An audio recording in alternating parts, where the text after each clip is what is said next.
Welcome to the Parts Party. I'm Adriana, And I'm Ella. and this is your invitation to hang out with us and our beautiful guests as we explore the lived experience of internal family systems. We want to share in our common humanity as humans who have multiple parts within us, so we can show you what it really is to honour this model of therapy in our own lives. This is a place for IFS nerds, therapists, enthusiasts, or just anyone who wants to get to know their parts and their self a little better. So grab a soft drink for your little ones, a tea for your manager parts, and maybe something fancy for your firefighter parts. Because all parts are welcome.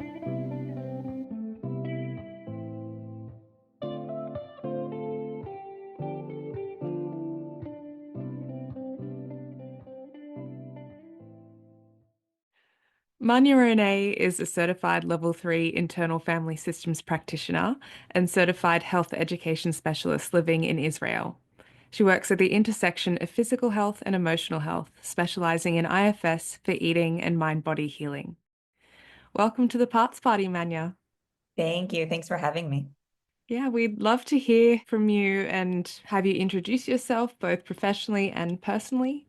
Yeah, sure. So, start personally. I'm from Florida. I made Aliyah, which is the Hebrew word for, coming back to Israel about Mm. 4 years ago with my husband, who I met during Corona when we both went back to Florida. He's from there too. And it's been a crazy 4 years. Never expected to live through a war. Mm. Yeah, just, typical American. Always thought I wanted to be a journalist. So I went to journalism school at Rutgers University in New Jersey, and then got sick with POTS, an autonomic nervous system condition. And that really sparked my passion for health. So I got my master's in health education and behavior. And really early on into my career working with people around food, realized like there's so much more under the surface and didn't feel good just to be talking with people about diet and food plans. Like that's not what I wanted, but I didn't know what was there under the surface. And then luckily I found IFS.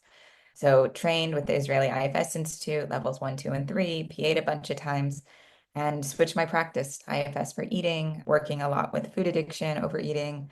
Also love, mind body healing, like the Sarno and when there's no structural problem, when our psyche is creating symptoms. Mm. So that's a little side project too.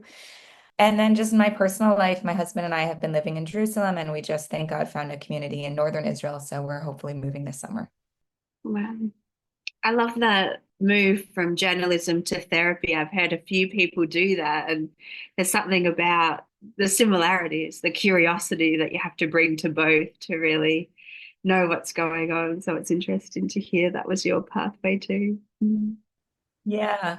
Yeah, I always like I don't know why I loved journalism. It was just like some visceral, reaction when I was like in fifth grade when we went on a tour of Florida Today newspaper headquarters and I just fell in love with it. And I don't know why. Like part of it was like my managers really love perfection and, detail and all that. But then I never liked the traditional news writing and even the news. Like until the war, I never checked the news.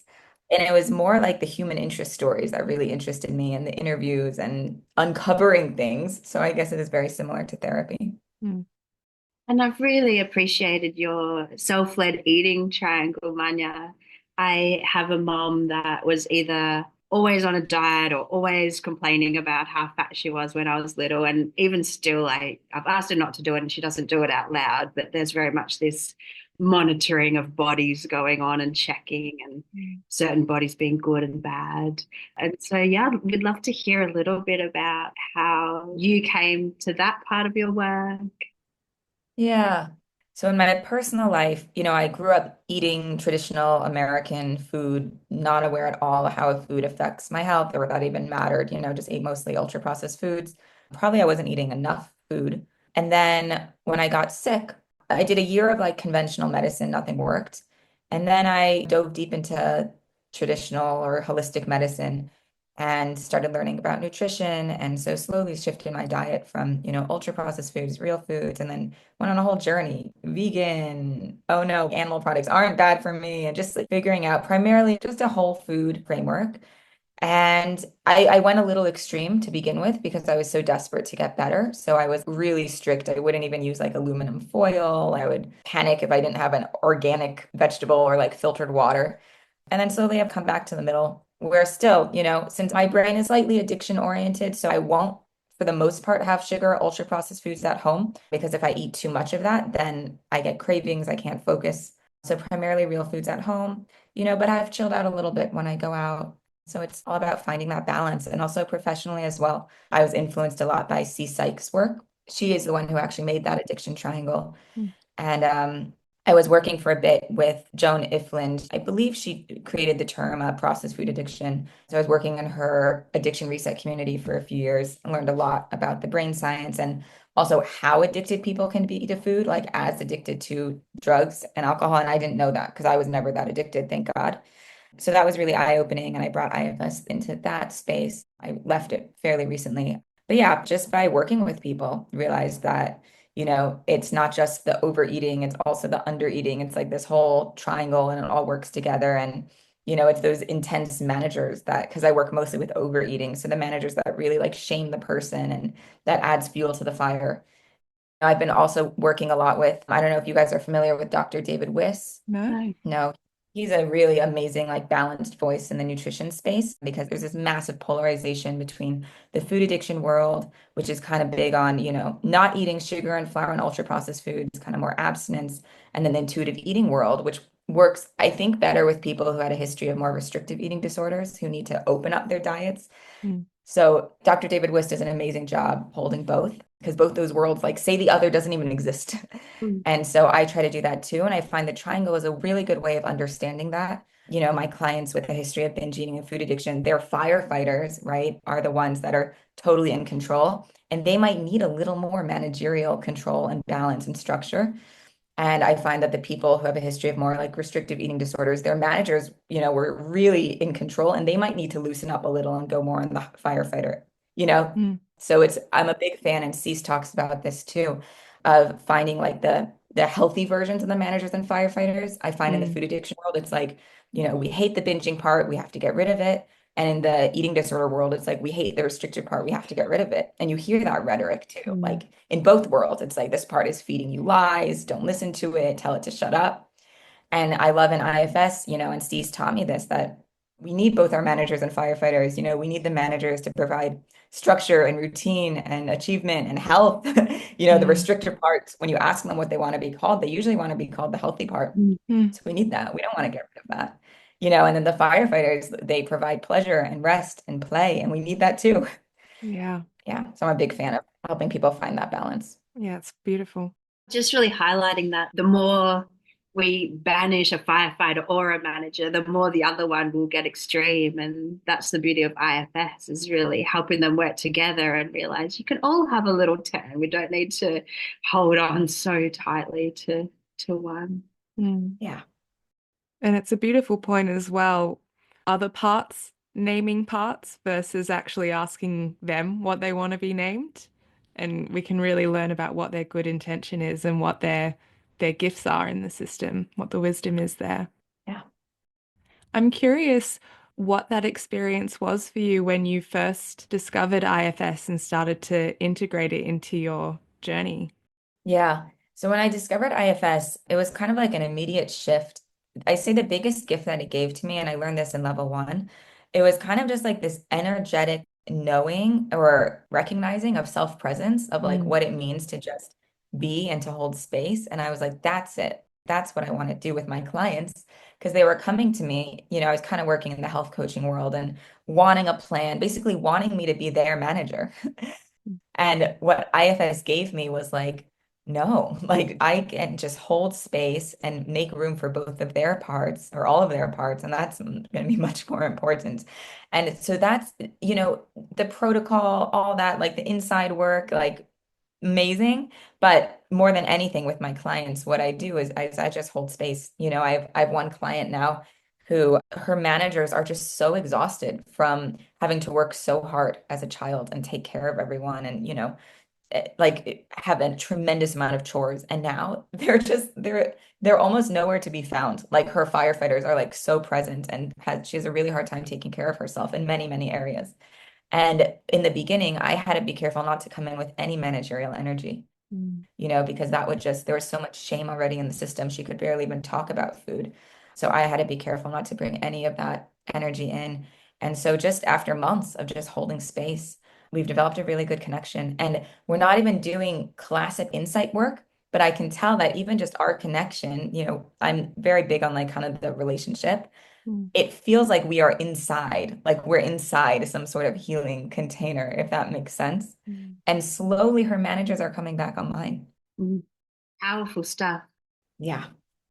You mentioned how young that client's managers were, and I had a really beautiful opportunity in the level one where Adriana and I met to be the client in a demo with the lovely trainer Lorani Lees, and it ended up being about body shame, and it was incredible. There was a manager that was trying to hide the belly of a 2-year-old, and just to see how young that started was powerful healing, but quite heartbreaking. A 2-year-old to kind of have some concept of this part of my body is bad is just wild.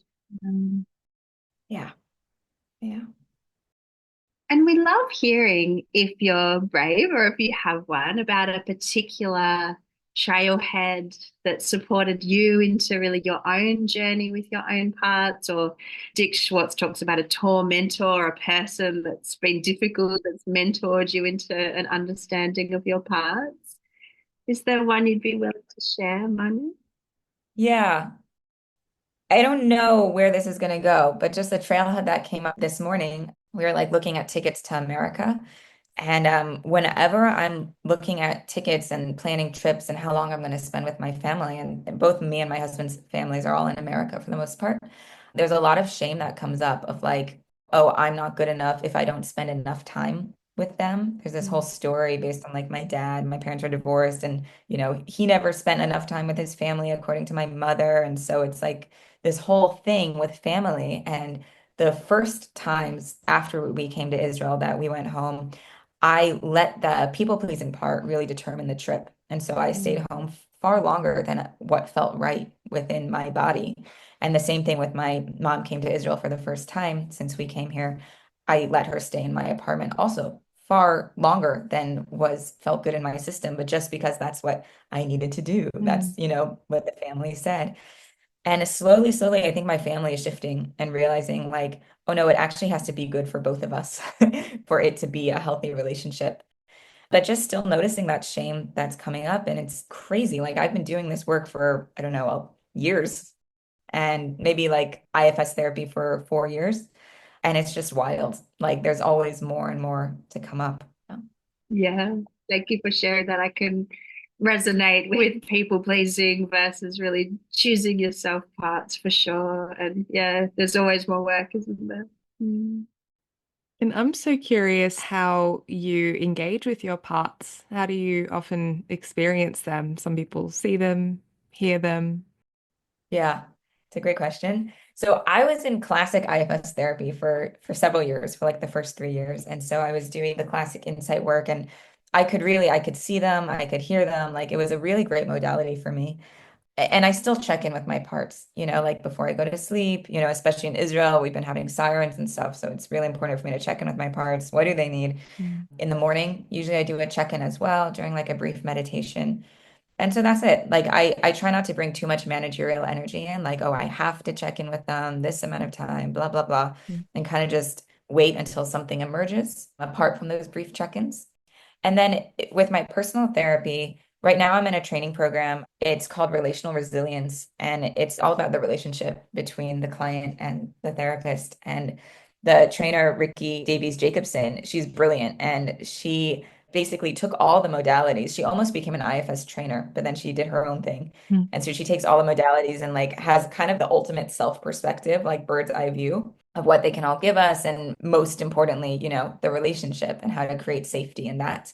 So in her program and just naturally in my life, I've kind of shifted from just doing like straight IFS work, just insight work. to kind of broadening it and focusing also more on the relationship. And so also in my personal therapy, I shifted to a more relational therapist. So now we'll do like a lot of talking and interacting, which I think is what my system needs. Like I think relational wounding often needs relational healing. Mm. And then the classic insight work was just becoming a little lonely. It wasn't feeling right anymore, just with the clinician just guiding me to go inside. And it was just me and my parts. And I really just needed more relationship. And so now in our therapy, it took a while to kind of like figure out what works because it's like it's harder than if you're just doing straight IFS. But so we'll do like a lot of just engaging and talking and then some checking in. And so it doesn't look like a classic IFS session, but you can still do a lot of good work that way. So I kind of integrate that into my practice as well. Like I don't force anyone to go inside, like only if the system is really calling us there. I think that goes back to me trying not to bring any managerial energy. And I think sometimes the protocol can be like, okay, a little managerial, that we have to do this and this and this. I'm really curious to hear you guys' thoughts on that. Mm. Yeah, it's a beautiful perspective and it makes a lot of sense as well. Sometimes you can notice a little bit of rigidity coming in and almost that self-like relating to parts with that self-like energy, as you said, that's a bit more managerial. I'll give compassion so that we can have this outcome as opposed to just being with the parts. Yeah. Mm. Yeah, my system really enjoys insight still. I've probably been doing it for 2 years or so with my IFS therapist, which probably looks quite like pure IFS. Mhm. I don't find it lonely, but I do find it a bit like a dream. If I don't Mhm. journal afterwards, Yeah. it's kind of like, sand through the fingers of what actually happened. Yeah. Mm. But I'm noticing really significant changes in my life for the better. So Mm. I'm Yeah. enjoying it. It's really magical, right? There's something really magical about just going inside and kind of like moving things around, and it's brilliant. And I miss it, and I will go back to that, I think, at some point. I think it also just shows like how our systems need different things at different points, you know? Mm. Like my system for some reason needed something more relational for a bit. Mm. Yeah. And I think also with clients, like, I mean, I'm curious how your experience was with clients, but I realized very early on that what we learn in the trainings, mostly insight work, it doesn't work for every client. Mm. With a lot of clients, like we're spending a lot of time on the outside. And like I said, with some clients, that still feels like the inside, like we're in creating some sort of healing container, and healing happens when we bring self energy, whether we're inside or outside or Absolutely. And even if it is feeling a little more like talk therapy, Mhm. just that sense of noticing when self is there and slowing down and celebrating that, and noticing when there's managers around, and just having that framework can really support me as a therapist. Mm. Yeah, sometimes that relational work that you're doing, it's the parts are listening. It can be so implicit and it doesn't matter at the end of the day if you're doing inside, outside, whatever it is, as long as that little bit of self is there, that little bit of a drop that's being offered, the parts can hear that and take that on board and it means so much more. Exactly. Yeah, the parts are always listening. Am I being heard? Do I matter? Am I seen? Yeah. Mm. And so how has it looked maybe different relating to that trailhead that you brought up with this kind of relational IFS approach? Mm. I don't know because it's new. Mm. So we'll see. I mean, it is super helpful. There's something like really direct about just like going inside and asking the part, Mm. right?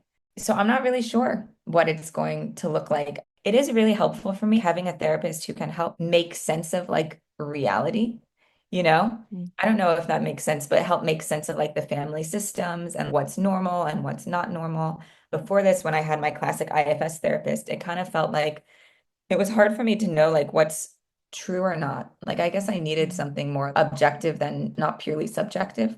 Yeah. So we'll see. I imagine it will be some sort of combination between me listening to the parts. I mean, that's always the basis, right? And then also the therapist helping me connect to myself and realize what's I don't know. I don't know how to describe this. So much of this is is kind of like without words. Mm. Yeah. Yeah, it is interesting describing something ineffable. Yeah. It makes a lot of sense to me, though. I had a similar experience previously. My family live in another city, and when I visit, I would stay with them. And I've started coming down and staying in a hotel. And Mhm. so there was a little bit of pushed back and did some beautiful internal IFS with the parts that were feeling in trouble or different aspects of that situation. But then I did need to bounce it off a few friends. Like, am I the asshole here? Like, give me a little bit of feedback. Exactly. So I totally, yeah. Mm. Mm, Yeah, it's so true. That kind of dreamlike state that you described is a really accurate description. Sometimes it can feel like we're with a felt experience, this felt sense. Sometimes it's a bit vague and you're getting images, you're getting messages from there, but sometimes there is a need to ground it into some sense of reality, time, place, context. Yeah, it kind of, I remember, so during level 3, Pam Krause was our trainer. She was incredible. And I somehow got lucky enough to have the demo. And it was like, I feel like that when there's more self energy in the room, your experience of parts is like richer. So, like, I was having these like crazy images, like dragons, like this whole internal adventure. It felt like kind of, someone described it as like a psychedelic experience. And that's what it felt like. absolutely. Yeah, it's magical what Dick has brought into the world. Yeah. Mm. And we've touched on self energy and self like parts and self at points throughout our chat so far. Do you want to share a little bit for you, Manya, how you either conceptualize self or how you experience self? Yeah. I also learned this from Pam. She did an exercise with us to try to help us differentiate self-like parts versus self-energy. And all I remember about this exercise was that self-like parts kind of like move forward, kind of they have to do something. And self kind of just like sits back in the chair. I think Pam quoted Mishi Rose, if I'm pronouncing her name correctly. She's also a trainer, and she says, like, there's nothing to do here. Mm. Mm, That's the most important thing that I learned from IFS, beyond the protocol, beyond everything. One of my supervisors said, after you go through all the trainings, like you mostly learn just how to be. Mm. And for me, that's self-presence, just being. And the most important thing for me, because a lot of clinicians, especially coaches, bring a lot of managerial energy, is to not do that until it's right. Like I realized Mm. with the client I mentioned, whose managers are just totally exhausted, I've slowly been able to bring a little more managerial energy in as her system has felt safer with me and how that can be helpful. But yeah, but for the most part, just being. And I feel like self connects me to some sort of like healing force in the universe, whatever you want to call that, whether that's divine or nature or whatever. And so when we can tap into that frequency, which is my nervous system recognized it in level 1, which is like the biggest thing I got Mm. from that, like I mentioned. And I'm able to kind of, my system knows how to naturally shift into that mode in session, even if I'm like really overwhelmed beforehand, even if, my parts were feeling really depressed or anxious before, somehow they know how to just kind of separate enough during session. And I can tap into that just being, that presence, and stuff happens. what a gift. And just hearing you talk about it, I felt a little bit of my parts go, oh, hold on, like, don't think about the next question. Just relax, just be. Yeah. Thank you.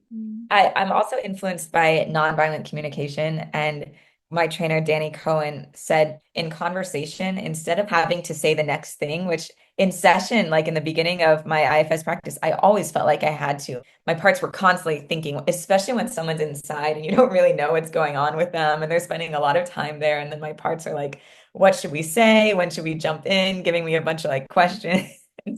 And Danny says, like, just wait. Just like wait until something emerges, until something wants to be said, Mm. and you'll know, and you'll say the right thing.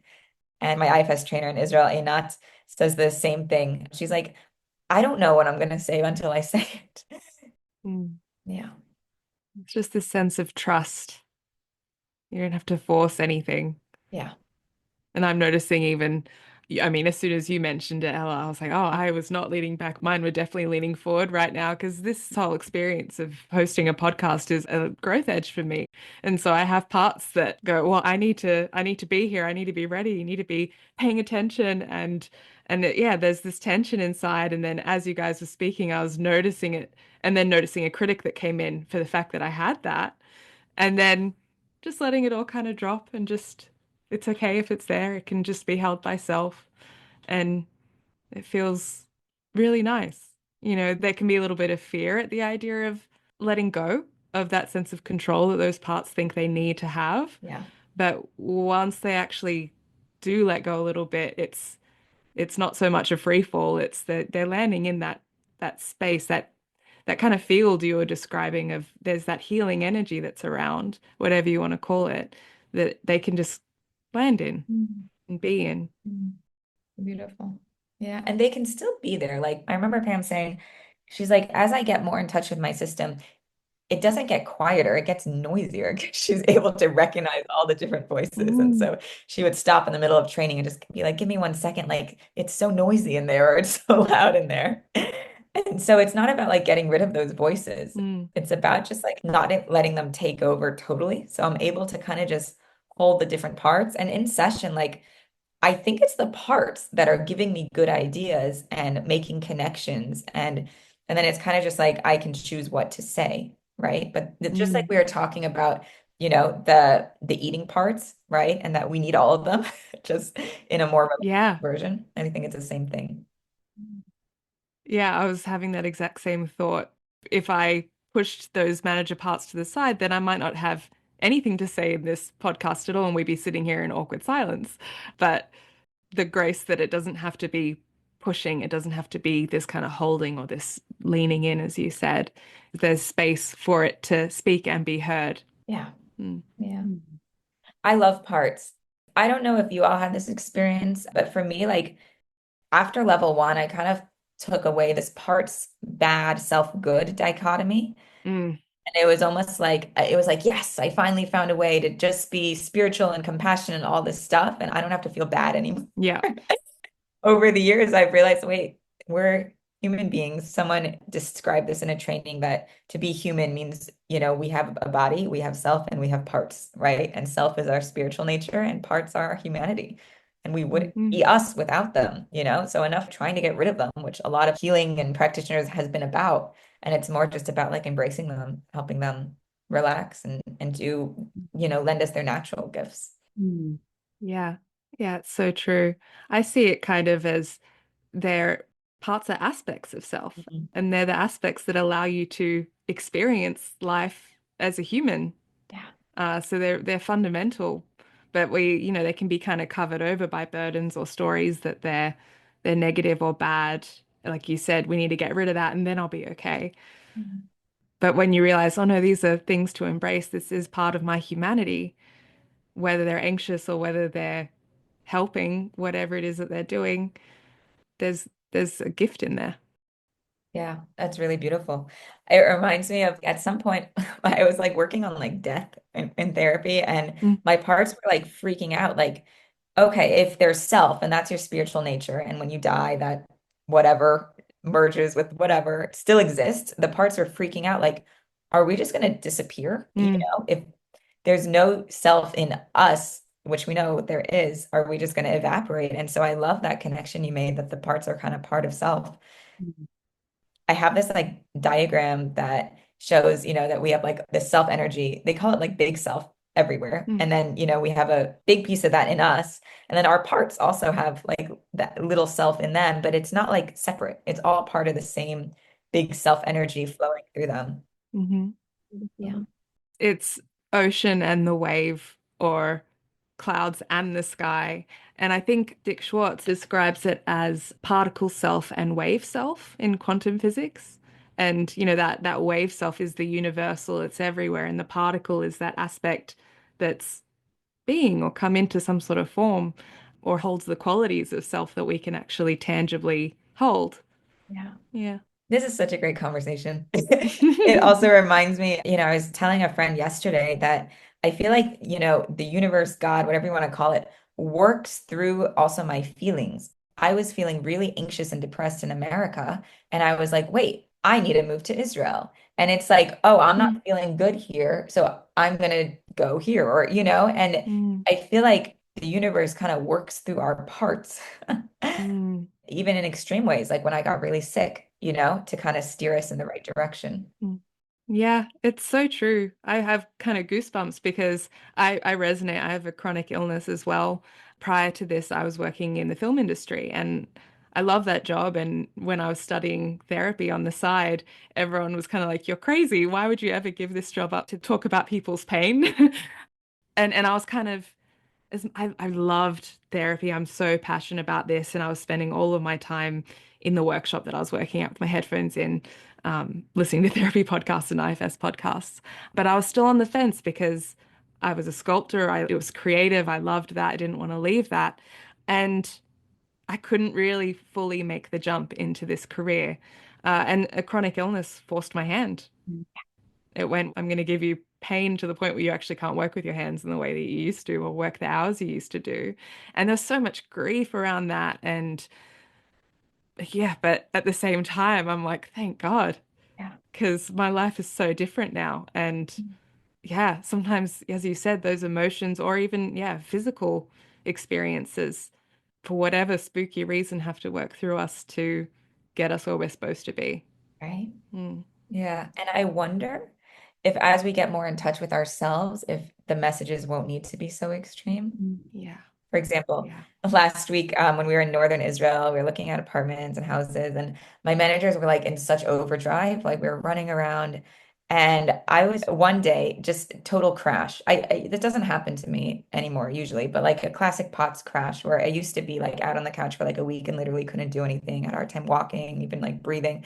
But this was just like one day, and it was my body being, I feel like maybe it was like a firefighter, polarized with the manager who's just like, no, you got to stop. This is too much.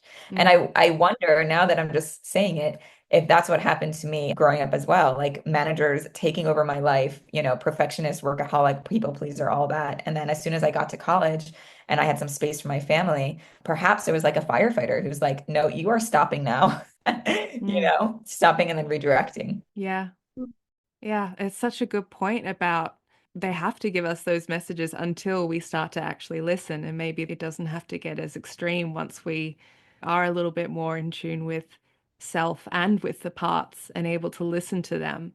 And even hearing the concerns of the parts that are insisting on continuing. Because I definitely have very strong managers that were going, but no, you have to keep doing this work. You can't ask for time off. You can't ask them to reduce your hours or any of that kind of stuff. Or you can't change careers. What are people going to think of you?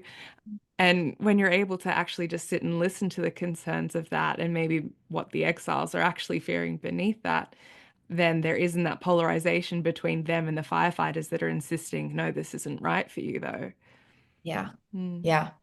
And it also like it for me personally, I think I'm a far way away from that because my managers, I mean, there's my family is German, and so my managers are so amazing. Like they're so, like they're perfect. They get so many things done.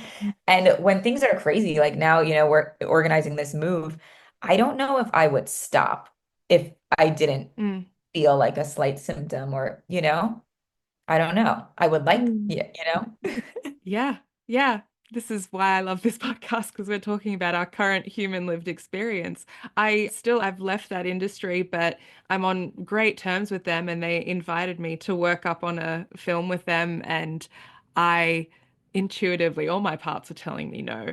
And I was in agony for about 2 weeks, still going back and forth and saying, oh, maybe I can do these days with you. And then I noticed myself starting to flare, and I'm like, I haven't flared in months. And even thinking about taking that job is getting my body in this state. And even as therapists, where they're going, okay, we know to listen to our intuition, but parts maybe still don't want to. yeah, Um, my experience is not so much with stopping me through my body, but I'm quite driven as well, as it sounds like you ladies are. And so then I'll have a firefighter. She's 14. Her name's Lizzie, and she will party. And as soon as she gets the reins, she does not want to let go, and she just wants to go hard. And so over some years of IFS therapy, she's learned to let me know we need an outlet. We need to actually go and dance and play so she doesn't have to be quite so extreme. Mm. Mm, yeah. Sometimes I wonder because my system seems like so managerial. How I describe it to clients sometimes like it kind of like if you have a scale, some people seem like their systems are more firefighter heavy and some people mm, seem more manager heavy. Mine is definitely manager heavy, even though they've gotten a lot more self-led and they've chilled out a ton. Just, that they let me eat different foods and don't freak out if I'm not being perfect and all that. But sometimes I wonder, where are all the firefighters? Like I let them eat fun foods and I'm really good at rest, but it's like I never really had those party ones or it was like, are they gonna come Mm. out one day? Like I'm like really curious. Or do some people's systems just tend to be more on the manager side? Yeah, it's such a good point. And I wonder as well if, because they take on roles, but then their natural qualities are often quite different to the role. Sometimes it's a healthy version of the role they've taken on, or sometimes they go, I want to be the exact opposite of the thing that I've been doing in the system a lot of the time. And I wonder if, and I don't want to speak for both of us, but that's definitely a firefighter that takes me out via the body. Yeah. And I wonder whether it's going, I actually want to be something completely different Oh, that I want to be able to let loose in a fun way, but you won't let me. So mhm. the only way I can stop you is by doing this. I'm not sure. I haven't Oh, that's actually, interesting. yeah, I haven't reached that level of exploration Yeah. in my own therapy work to hear from those parts, but I'm curious whether when we say where are the firefighters, it's like, well, this is the only assigned role the managers would let them explode into, and they would maybe let loose a lot more if I'm not sure. Wow. No, I think you're spot on. And I feel a little fear as you're saying that. The Mm. managers are like, oh no, like we were always like such a goody two shoes. Like they can't go party. It's like, don't give them any ideas. Suddenly they're going to go, hey, I'm actually the playful part in you. Yeah. Because for me, I definitely have I think my primary firefighters would be the one that takes me out via whether it's fatigue or pain or even like kind of that depression when that sets in. Yeah. And that unleashes my binge watch TV, Mhm. smoke a little bit of weed because I have to, manage the pain. It's kind of the only avenue maybe that it's been given, Mhm. possibly. Mm. But I wonder whether, with permission, it could actually be a different kind of playfulness. Yeah. Mm. Wow. This is all curiosity, so I have no idea, listeners. Yeah, but if it didn't have to use the body, Mm. could you just have some binging, enjoying, Mm. a substance time without the pain having to Mm. that allowance? Who knows? Yeah. Mm. And it's definitely loosened its reign a lot. I primarily don't have flares anymore or anything like that since I've now switched careers and listened to it. So yeah, it definitely does allow play, but it's interesting for my system. Play, my managers have a very strong reaction to play because as a child I was a gymnast and I Mhm. loved it, flipping around in the air. It was the best, and that was actually what set off this cascade of burnout and chronic illness. Because as soon as someone said, "Oh, you're really good at that, we'll make you elite. We'll keep pushing you hard. Work 6 days a week before school, after school," and the coaches will get really mad at you if you ever mess up but not really praise you that much if you do well. It's just expected of you. And so for me, there was this big unlearning about play. And sometimes the managers still have a really strong visceral response to that. Yeah. But I remember when I think an ex-partner got me pole lessons randomly for Christmas one year. And it was the first time my system was kind of given permission to go back to that world of gymnastics and climbing things and flipping around. And I noticed immediately the managers wanted to do a really, really, really good job in the class. And they would want to be able to pull themselves up immediately and, perfect form, point the feet. And I was able to go, oh, that's really interesting. What would it be like if we could just have fun here and do a really bad job and have it not be about that? So yeah, there's for me, there's been a big lesson in exploring play. I've gone on a Wow. tangent now. No, it really, I feel that in my system, and the managers are reacting to be like, we can't let go of control. Like they really do such a good job. They get things done like so early and so perfectly, and they get annoyed at my husband, who's much more chill and healthier. Mm, And he doesn't have to do things right away, but then sometimes like he misses out on things and things don't get done as well, maybe. mm, So it's like I don't know, like the managers and maybe me like don't want to give up on doing things really well, right? yeah, yeah. And that's, as you said before, there's the gifts to it. We don't want to push them away. And Ella will attest to the fact that I definitely still like to get things really nice and get things perfect. And I've gone, I'll do the editing because I just, I like to have control.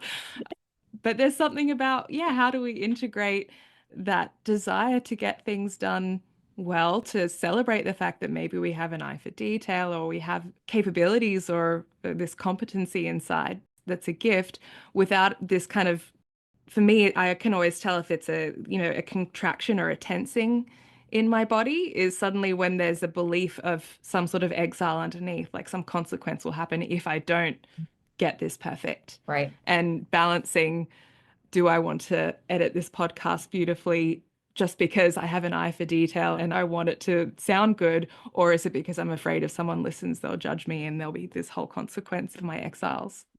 Yeah. That's the gifts of parts, isn't it? That you don't get totally taken over that and become neurotic about getting it perfect, but that you can bring that beautiful perfectionist part in and make it sound really nice. And I don't have those parts as much. So I'm like, no, let's just get it out. Let's do it. Let's make it happen. So The we're not perfect balance. yeah, Nothing would get released without Ella. exactly. Hmm. Yeah, that's by the way, that's part of the reason that I left journalism because my parts they were so perfect but so obsessive. Mm, And they would get things done, but not before reading it like a million different times and making myself crazy. And this career of just like holding space, it works a lot better mm, for my system. mm. Yeah. Hmm. Yeah. So there's permission in your system to just be with. Yeah. Yeah. Not having to do or fix. Mm. Hmm. Lovely, because I know lots of therapists and supervisees really their parts go crazy sometimes if they have that perfectionistic part and then feel like some sessions don't go perfect, which they always don't. It can be really challenging career. Mm. Yeah, I know I was going to say that too, Ella. Thanks for bringing that up. For the most part, I don't have this issue, but at some point, I don't know if it was because of the war or something, like it felt like there was a lot of like uncertainty. And so my parts were really holding on, like obsessing about something I said or something I didn't perfectly understand in session and just going over and over and over. But as soon as I realized they were just trying to have control because of all the anxiety and uncertainty, they relaxed. So thank God for the most part, I don't have that. Mm. I can have a session and Yeah. let it be unless parts like take note of something that they really want to understand. And then that's helpful because Mm. then they won't let it go until I ask a question or get some sort of clarity or figure something out. Mm. Yeah. Lovely balance. Makes so much sense. And what's that like, when you said you realized that they were wanting to control because of this anxiety that was more contextual as opposed to necessarily the thing that they were reacting to. And you said it helped them relax. What was that like? Was there an actual, you engage with them in a certain way or even just the realization? Mm. Yeah, it's kind of weird. Like in this like relational therapy where I'm not doing like classic insight work, it's more like, yeah, it's like connecting with the part, realizing something, and then somehow there's like a natural unblending that happens. Mm. Yeah. Sounds like a real integration of you're not doing the steps anymore. It's just part of who you are now, and yeah, it's just happening more organically. That's lovely. Beautiful. Thanks for putting it that way. I hope Mm. so. Hmm. Well, we've got 10 minutes left. Is there anything that you want to share about being a system of parts and self or your work? Yeah, I mean, I'll just share a little if it's okay about, experience of war. Mhm. Thank God, like Jerusalem's pretty safe, but we've been having, some more sirens at different points during the war. And growing up in America, where all I knew was peace, externally at least, my system was totally freaking out. Every time there was a siren, I like had to leave. We spent a lot of time outside of the country the past year and a half. And slowly, somehow, my system, I mean, I worked a ton with the parts. We spent 2 months in Amsterdam last summer, almost moved because I didn't think I could come back. I was just so scared. So I worked a lot with the parts. At first, it seemed I was doing classic IFS work. And at first, it seemed like it would help for a bit until things would flare up again. And then it almost felt like I've experienced this sometimes with my family. Like if I'm triggered, but I'm spending too much time with them, right, out of that people pleasing part, then I go to an IFS session and it helps temporarily. But when there's still stuff going on in the environment, Mm. right, that's like constantly triggering you, it's not like a permanent solution. So that's what it felt like with the war. Like I would leave the country, do a bunch of therapy, come back, be okay for a bit until things flared up again. But somehow, like recently, knock on wood, it feels like my system has like, I don't know if it's integrated or just like built more capacity. So I can, maybe it's because I don't know. I don't know if it's because less stuff is going on because we're still getting sirens from the Houthis, but maybe it's because like no one's been hurt by these missiles. I don't know. Or maybe my system has just built capacity that it's kind of like okay. And I think that's from taking care of them and not just doing IFS work when they're freaking out, but like literally taking them out of the country when they needed to. Yeah, the parts can trust that you will do what it takes for them and really lead the system. Right. And at first I thought it was, and this could be partly true, it's just the flight response, like I get scared and I'm out of here. But I feel like even if that's true, even if it was a part that was taking over me, like that's what was needed, right? So we could also say that was again the universe working through the part, through the system. Yeah. Thank you for speaking to that. It's unimaginable from Australia what that must be like. So really appreciate you sharing how your system's been through that. Mm. Yeah, there's something beautiful about hearing the trust being built in the system and how it extends so far beyond the therapy room. And as you said, not just tending to them when they're in distress, but listening to them whenever they speak and taking action as well. Yeah. It's not just, oh, you're causing strife because you're giving me this emotional response in the system. I need to calm you down, or I need to tend to you just to calm you down so that you don't pipe up as much. But no, I'm going to keep listening to you. I'm going to earn your trust because you know that if you do speak up, I will hear you.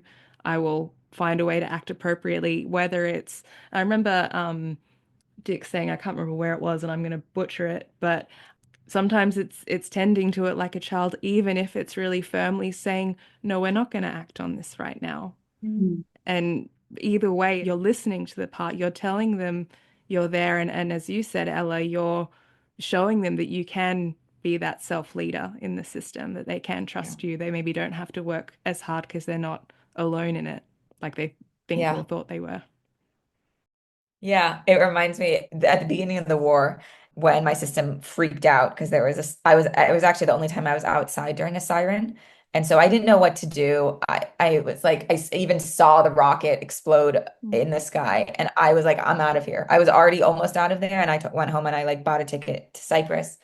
And then my system was like, it was whenever I'm abroad, because I'm a little bit of a health nut, or I have these managers that really care about health.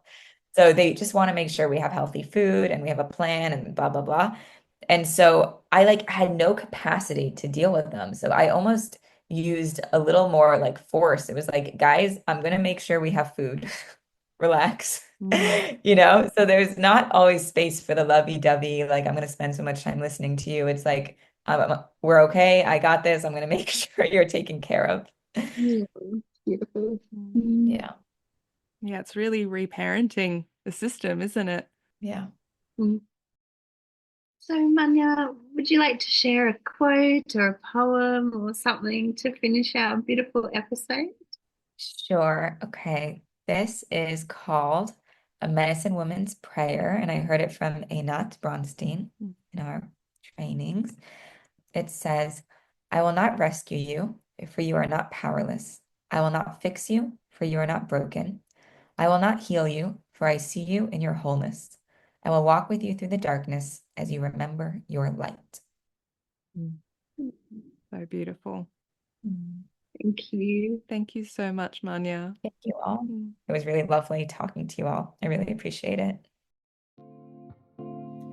Thank you for being part of the Parts Party with Adriana and Ella. We hope you enjoyed being with us, and we wish you many moments of self-leadership. We'd love your support by liking and subscribing, and we hope to see you next time.